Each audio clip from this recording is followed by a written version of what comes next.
So good afternoon, ladies and gentlemen. We'll be kicking off now, talking about the future of assessment. Thank you very much for joining us. I'm really pleased to be joined on the stage by a panel of experts from the assessment world. What's really good is that we've got representatives here from all of the different sectors of education. So we've got some focus around workplace learning, professional learning, higher education, the further and vocational learning space, and the school space. And what we're going to do is I'm going to ask each of the panelists to talk about, just for a couple of minutes, on what their view of ideal assessment looks like. And then we'll open the floor to questions. So if you've got questions about what you think the future of assessment should look like, then please do raise your hand. And you can ask your questions, and we'll then get the response from the panel. Before we kick off with the panel session, and I'll ask each of the panelists to introduce themselves as we go round, I just wanted to set the scene from the perspective of the eAssessment Association. So that's who I am Chief Executive of.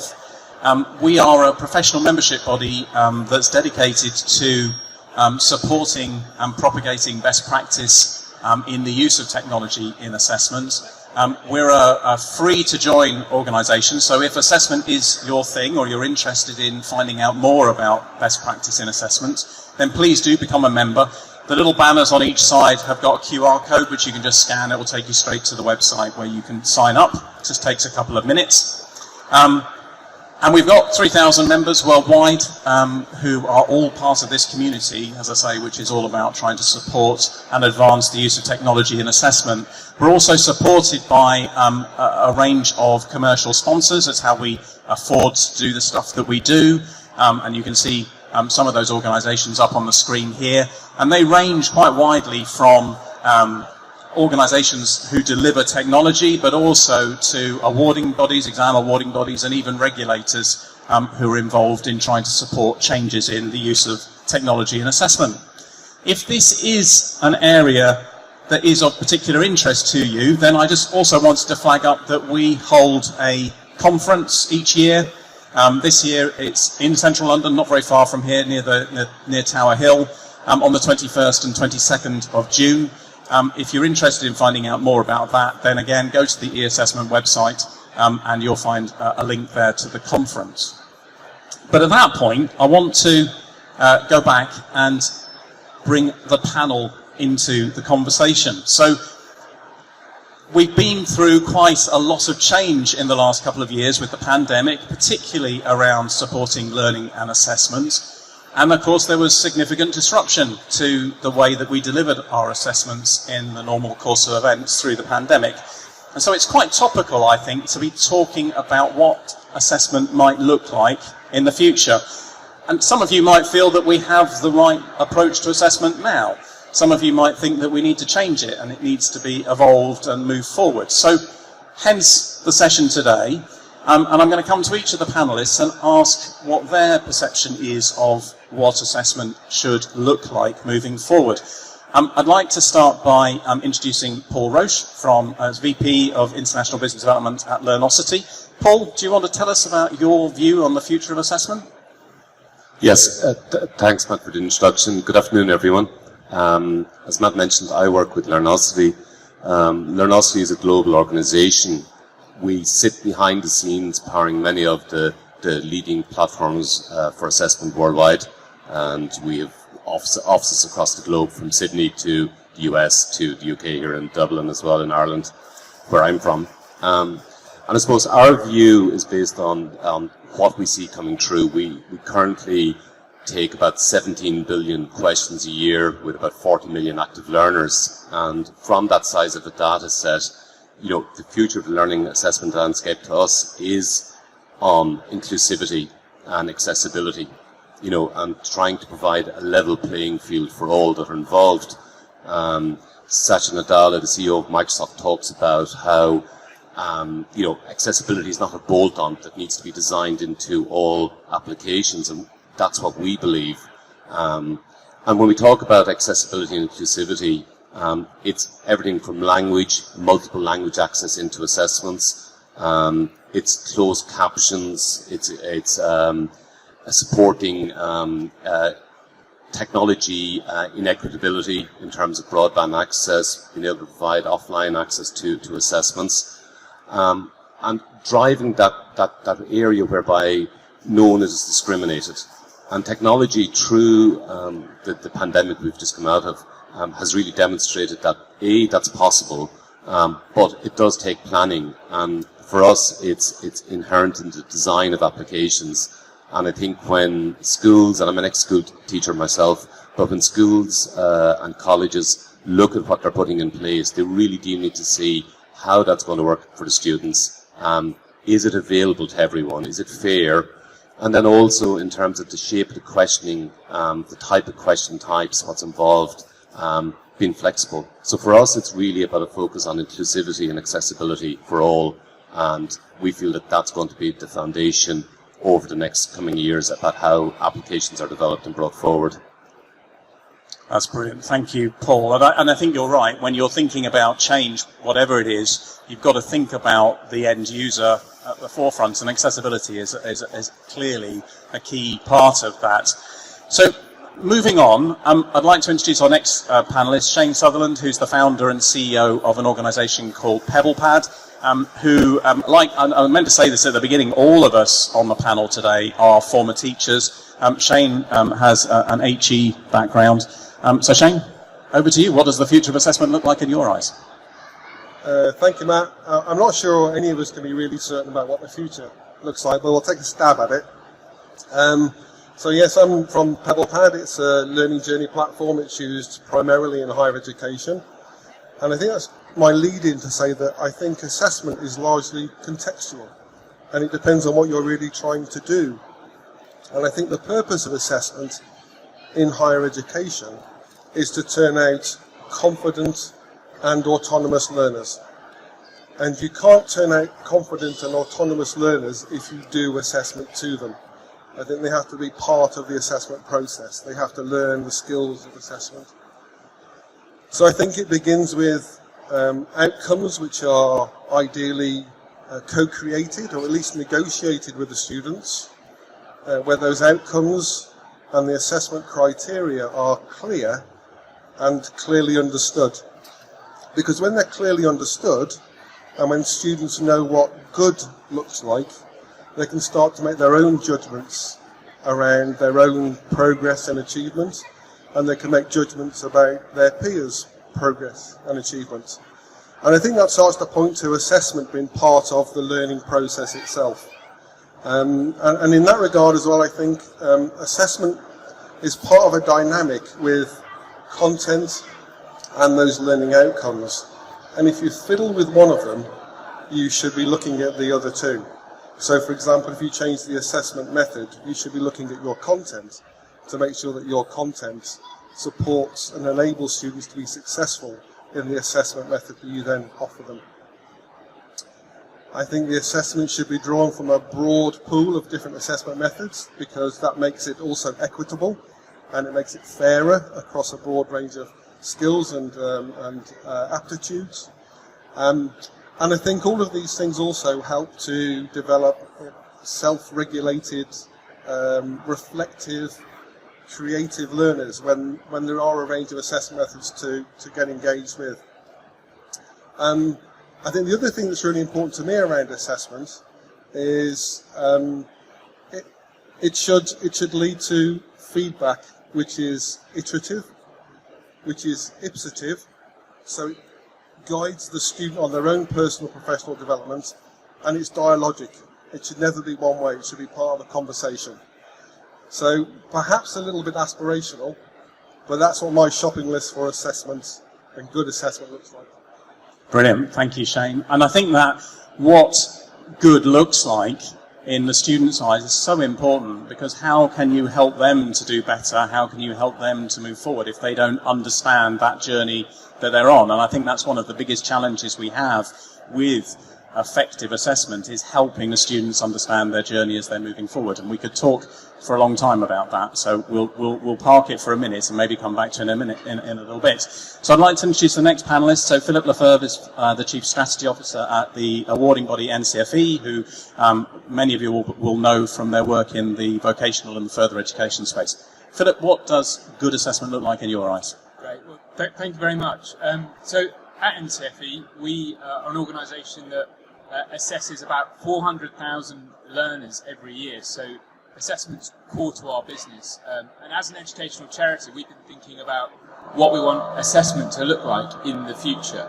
And through that process, we've focused on three things, really. First of all, what do we want assessment to be perceived and how do we want it to be valued? Secondly, what we're actually assessing.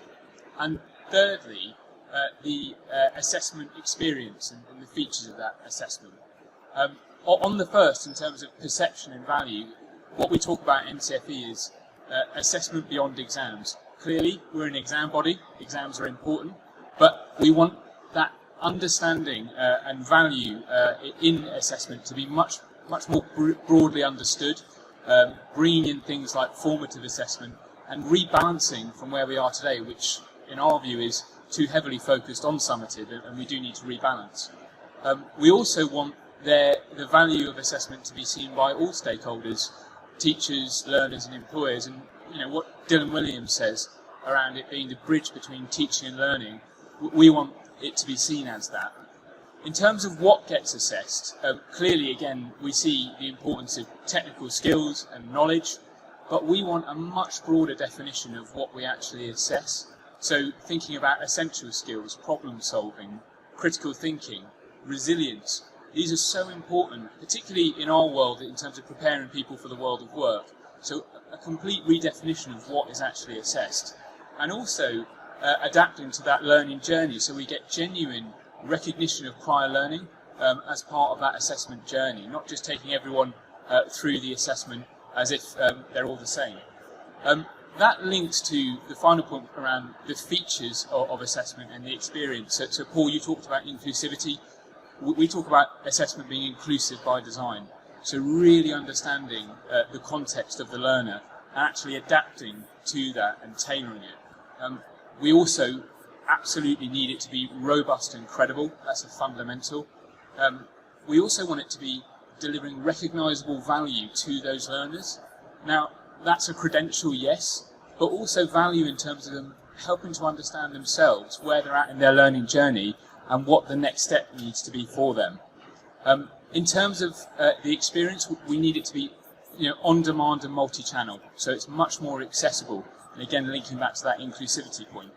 And finally, building on what Shane said, assessment that builds trust and confidence in the learners. So actually, through the assessments, individuals feel more confident about their skills, understand themselves better, and trust that assessment process.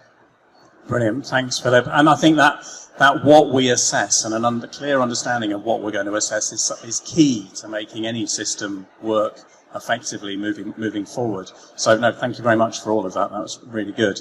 So our fourth and final panelist is Amy Barr, who's Head of Assessment at ARC Schools. And Amy, in the schools context, what's your view of what ideal assessment looks like? Yeah, thanks, Matt. I think from my point of view, when we talk about assessment in schools, we too often think specifically about the exams, and we think about students sitting in an exam hall doing a summative assessment. For me, what's really exciting at the moment is the formative assessment.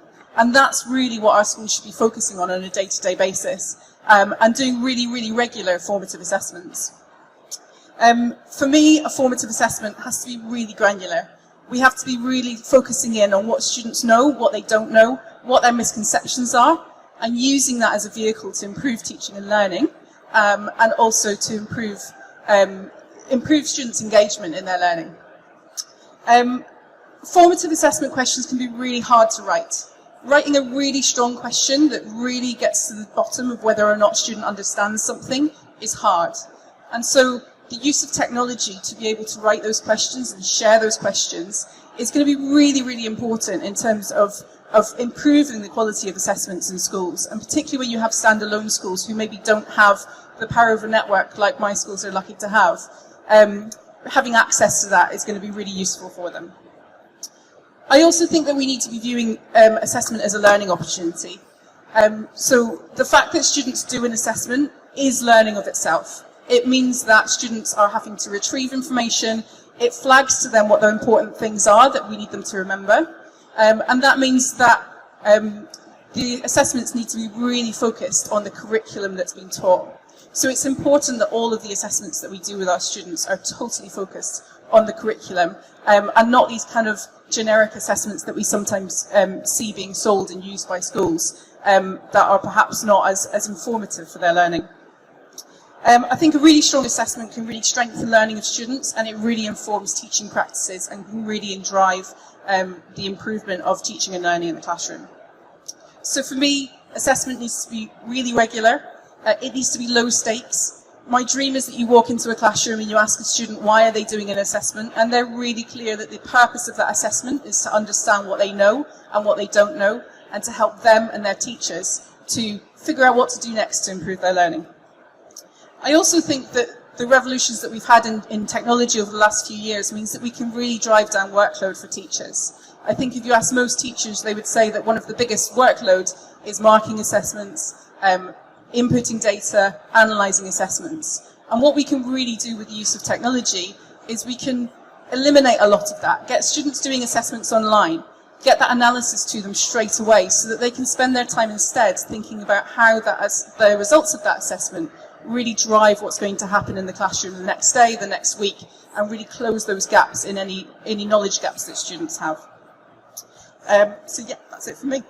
Thanks, Amy. And I think actually on your final point there, instant access to data to see how you've done as a student, as a teacher of students, is a key thing that technology can help with, and it removes that whole barrier around workload in interpreting what happens in that formative piece. The other bit that you picked on, which I want to delve into a little bit more now as we move into questions, and please do have a think if you've got some questions you want to ask, is that whole thing around, are we talking about assessment of learning, for learning, or even assessment as learning? And some of the stuff that you were talking about there, Amy, is charting to move that link between, making that link stronger between learning and assessment, and seeing them as the same thing, that assessment as learning piece, or indeed for learning, if nothing else. So that whole formative space is a common theme, I think, that's come up here, and we wanted to explore that a little bit further. So I'm going to kick off with an initial question, but if you do have a question, have it ready, and just raise your hand in a minute, and I'll come over to you with the mic. So I think we all understand the importance of formative assessment, but I'm curious to find out whether you think stakeholders in the education space really understand and value formative assessment. And that may be different in the different sectors that you're working in, but does anyone have a particularly strong view on that? Amy? I think one of the key things for me is that teachers and students really value formative assessment. They can really help it drive forward their learning. One of the challenges is when it comes to leadership. So we need our leaders to really understand and really think through how do they manage the quality of education in a school through formative assessment. So schools are so used to having grades or scaled scores or something to latch onto which says this is where my kids are at and therefore it's okay, or they're lower than they're expected to be. And I think we need to move away from that a little bit, have that happening less often, so that throughout the year we're really managing students' improvements by measuring how they're progressing through the curriculum. Okay. Any other thoughts? Thank you. Phillips? No, sorry, my only point on it was that, and Amy touched on it earlier as well, is the frequency of assessment. Sometimes that's the frequency of summative assessment as well, which doesn't have to be kind of large scale end, but the frequency of formative assessment and the amount of data being generated out of that, we're seeing having a significant influence on the shape of the learning outcomes. And I think the automation, again, that Amy touched on, around feedback, both creating content and altering it, but also on the feedback loop to students. The technology is making that an awful lot easier. So teachers are in a position to stay on top of that frequent formative assessment, and it's that the data coming out of that can really generate improved learning outcomes. And just a final point from me. So in the FE sector, it's very constrained in terms of budgets, and typically colleges and providers are funded through completion rates, right, and outcomes. And so we're on a journey to help everyone understand really how critical formative assessment is in helping you achieve outcomes for those students and seeing the value of it. But there are absolutely challenges, to be honest, around the funding mechanisms and the system we have in place. So we've got to always make the case for why formative assessment regularly at the right time actually helps improve those end outcomes. Yeah, brilliant. Thank you. Shane, did you have anything to add to that? Yeah, I think just making the distinction between sort of formative assessment as a series of staged tests which take someone towards a similar looking summative assessment, and something which is much more sort of tutoring, mentoring, coaching based. So we see lots more students working on projects, either independent study or undergraduate research projects, team-based projects. And of course, it's complicated learning, it's complex. And what they want is lots of touch points, ideally with lots of different stakeholders, all adding their voice and helping students develop their work over time during the course of that project. And I think recognising and valuing the process of learning as part of the assessment design and helping students be more successful at the end. So rather than just practicing a series of tests, it being part of the learning and the assessment design as an integrated whole. That's a very good point, isn't it? Having this view of our design of the curriculum and the assessment where they are very much tailored into being part of the same journey rather than just practicing towards this more important summative event in some ways. I think it's an interesting, and I think if we want to be really quite controversial, I always wonder whether we should be differentiating between formative and summative, because by differentiating between the two, are we devaluing formative in some way because the summative exam is the thing that everyone's aiming towards? And obviously that's important, but I think we have to value that formative piece as much. And so should we be differentiating between the two? I don't know whether anyone on the panel has a view on that. Shane? I think, and I'm sure I'm quite guilty of this myself, formative assessment is absolutely essential. But I guess we're in danger of demonising then summative assessment, because summative assessment can be done badly or summative assessment can be done really, really well. Yeah. So as long as summative assessment gives students the opportunity to reflect on, to learn from, to analyse the results that they get and move that forward onto the next piece of work, and as long as the summative assessment itself is well designed, it's authentic is obviously a big term we're using a lot in higher education now. As long as it's an assessment which is matched to the things that you want to assess, not the things which are easy to assess, and gives very good feedback for development, then a summative assessment is a good thing. But it's always made better by good formative assessment which leads to it. Yes, no, absolutely. Philip? Yeah, I think another point, when building on what's been said, is sometimes we become obsessed with summative assessment being the end point and the goal. And actually, particularly in the further education sector, there are all sorts of skills you're acquiring along the way that we see as an end in of themselves. And one of the things that we've done, we've set up an assessment innovation pilot where we're investing in different pilot projects. One of them is being done by the University of Newcastle in Australia, not here, which is looking at how you actually micro-credential a whole program of learning to provide people with that recognition and portability, so that the summative assessment at the end isn't the only goal here. People are learning things, acquiring knowledge and skills throughout that learning journey that they can take with them elsewhere and have value, and I think that's really critical. No, I completely agree, and I think particularly in today's modern workplace landscape, where we're constantly being encouraged to learn new skills and to develop our skills as we move forward, that's important, isn't it? That view of this being a journey that you're on, and that there are these little points along the way that contribute to your overall outcome. Have we got any questions from the floor? So I'm going to come down to you because I don't think there is another microphone. So we'll start here. Thanks for your insights, really interesting. I come from the primary world, I'm a teacher myself. And just to attach this now to sort of a real world situation, I suppose, more and more primary schools are starting to adopt play-based curricula. And I think this is a really interesting environment to look at the future of assessment, because I do think that it requires a total overhaul in the practical sense of the way that teachers go about addressing the issue of evidence and record keeping and all of that side of things. And I can say from personal experience, it can become extremely challenging in that environment to feel effective. I guess my question is something like, do you feel like the assessment strategies that are currently available to teachers are maintaining pace with the imagination or the contemporary ideas about teaching and learning practices? Because it feels as though the teaching and learning practices are starting to stretch maybe a little bit further than the technologies that are currently available to teachers, and that concerns me in terms of our ability to keep workload down for teachers. Because I do take your point. I think that there is that opportunity for technology to significantly reduce workload for teachers. But when you have, in a practical sense, 30 little children running around all over the place and trying to keep track of every little thing that they're doing, which of course we all want to do, that can be really challenging. I think that's a really interesting point, and play-based learning is a really interesting place to look at assessment, because what I think is really important is that I want to be able to go to one of my teachers and I want them to be able to tell me where that student is at in their developmental journey, and what they need to do next to help that child get to the next steps.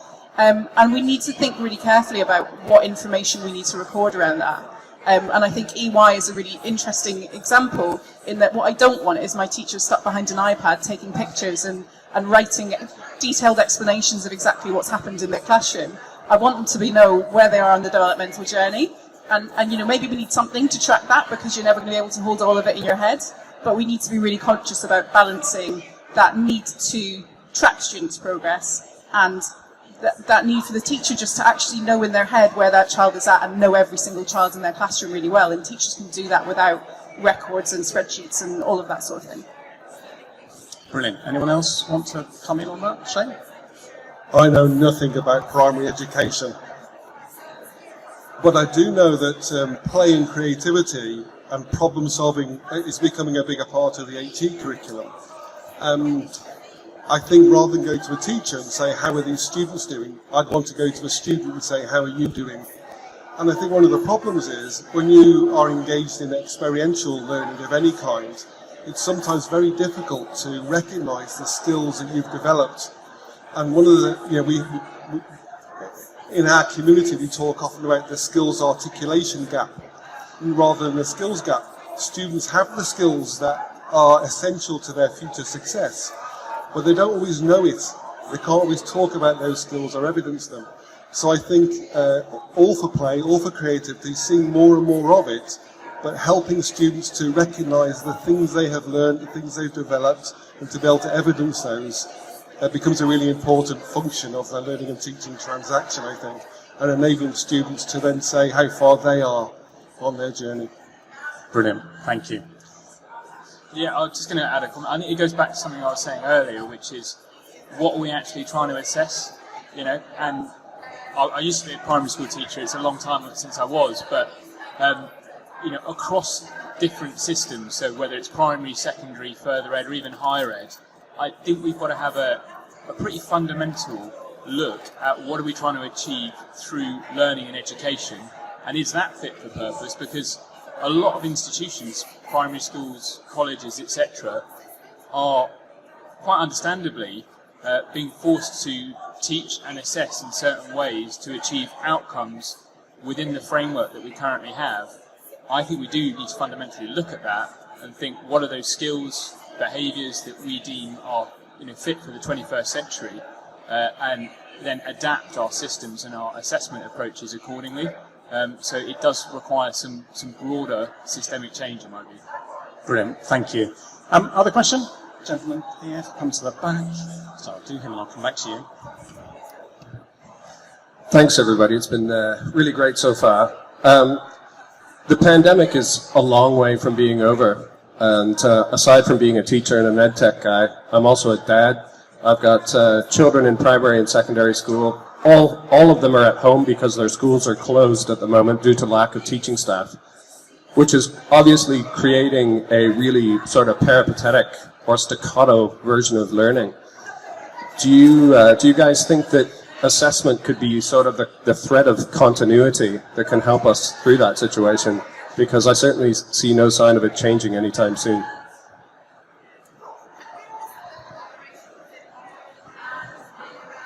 Yeah, I think the pandemic has really actually sharpened people's focus, I think, on assessment a little bit, because we don't have children sitting in front of us all the time anymore, and we need to find different ways, which is not walking around the classroom and looking at students' books, of understanding what they know and what they don't know, so that we can be sure that our next step in what we're going to teach them is the right thing for those children. So I think assessment is important to bring those threads together. It's important to make sure that curriculum stays continuous, and that we're not accidentally teaching something that children don't have the skills and knowledge because actually they were at home and we've forgotten about the fact that they were at home, and suddenly we're teaching them a lesson that they can't access and they can't hang their new learning on. So I think absolutely assessment plays a vital role in helping us through the pandemic and making sure that children's learning stays just as strong as it is when they're sitting in the classroom in front of us every day. Just very briefly, what we see working on a global level, whereby the pandemic is at different stages in different countries and different continents, is that assessment piece is important, but simply providing MCQs is insufficient. It's not going to have enough engagement. Having a framework against an open taxonomy that can be put into an application with a variety of engagement methods and models is really key. And it's just utilising technology, I suppose, in a stronger way. Brilliant. Okay. I think we've got time for one more question, and this gentleman had his hand up as well, so let me come to you. Yeah, first a comment perhaps, or provocative questions. Why do we not see any students on stage? Because I think they are being assessed, so I think it would be fair to have some students up there. But then to my question, we are seeing a lot of more team-based learning, team-based skills. We want students to be able to fail. So how do you see the evolvement in assessment with respect to that? And it is just worth saying, actually, that at our conference, and so thank you for the segue, we have got some students involved in discussions around this, because I think you're right, we do need to hear that student voice in relation to that. Anyone got any thoughts on the question from the floor? I mean, it goes back to, again, what I was saying, if it's about project-based learning, and a lot of that happens in the further education sector by default, because what we're looking for is, for instance, if someone's undertaking a business studies qualification, how they're interacting in groups and in teams. In that environment, I think we've got probably quite traditional forms of assessment in terms of someone going and observing those interactions, clearly a line manager. That's all well and good. I think probably the exciting part is how do we start to automate, provide different data points for some of those interactions to inform a much broader sense of how we assess that individual. Okay? I'd like to answer in two parts if I could. One is more and more students are involved in designing assessment and having free, and of course I'm talking about higher education. They are much more engaged in defining and designing their own outcomes. The second bit I think starts with a question to you. How many people here know what a swarm artist is? Anybody know what a swarm artist is? Wow. So a swarm artist is a drone specialist that does the big drone lighting effects. And that, we don't know what that job is, and there's hundreds of other jobs that are going to emerge between the time that graduates start their university careers and by the time they end. And so the things around problem solving, teamwork, communication, creativity, resilience, those are skills which are as important and in some cases more important than the content we teach our students. And so we have to get much, much better at both building those opportunities to develop those skills into the curriculum and then recognising and valuing them as part of the assessment process. And as I mentioned a moment ago, making sure the students know they have those skills and can confidently talk to them as well. Here. Completely. It's definitely something I agree with. I think that one of the challenges, of course, is it becomes more difficult to assess those in a traditional exam, but that's actually one of the reasons why it's quite good to be thinking about how we evolve that exam to do more of that stuff and to be more continuous, to be more formative. I want to close with a slightly provocative question. And it's slightly provocative because, although I'm not going to call them out, I know we've got a regulator in the audience, and this is really to the heart of the question. If we are trying to affect change in assessment, who do we need to influence? Because it strikes me from all of the stuff that we've talked about that teachers get it, students get it, even to some degree, I guess, school leaders, institution leaders get it. How do we influence that change then? How do we stop this being the assessment tail trying to wag the curriculum dog? Which is a slightly overused phrase, but sums it up really well. So can I come to each of you and just get your views on who are the people that we need to influence? Paul, do you want to start? I suppose for us, it's going back to the point I made at the start. It is about funding from the government, first of all, in terms of making sure there is connectivity both in the home, there's devices available, but it's also things like curriculum frameworks, open taxonomies, ensuring that the Department of Education work on that curriculum area that can embed into applications far easier. Thank you, Paul. I think the easy answer is everybody, but I think employers are really important. So I'm an educator, but I'm also an employer. And when I look at how my team learn and work together every day, they don't do examinations. I don't require them to remember things they were taught 5 or 6 years ago. They work collaboratively. They look things up. They discriminate amongst the information. If they're the skills that I need as an employer, that has to cascade down through to government, to curriculum designers, to assessment designers. So I think the employers are very important in this conversation. Yeah, absolutely. Philip. Yeah, I don't know who the regulator is in the audience, but I'm going to sort of defend them because regulators are directed in some ways by politicians who in some ways are directed by the public opinion. And I think, to your point, Shane, we've got a job to convince parents, employers, just everyone out there, that we need to change how we think about assessment and what we assess, and that we can demonstrate really robustly evidence that different types of assessment are valid, they're credible, they're robust. And to pick up the point about employers, what we're seeing out there, which worries us a huge amount, is increasingly now employers are undertaking their own assessments on top of anything that anyone has in terms of a qualification to ensure that they're comfortable about recruiting a person.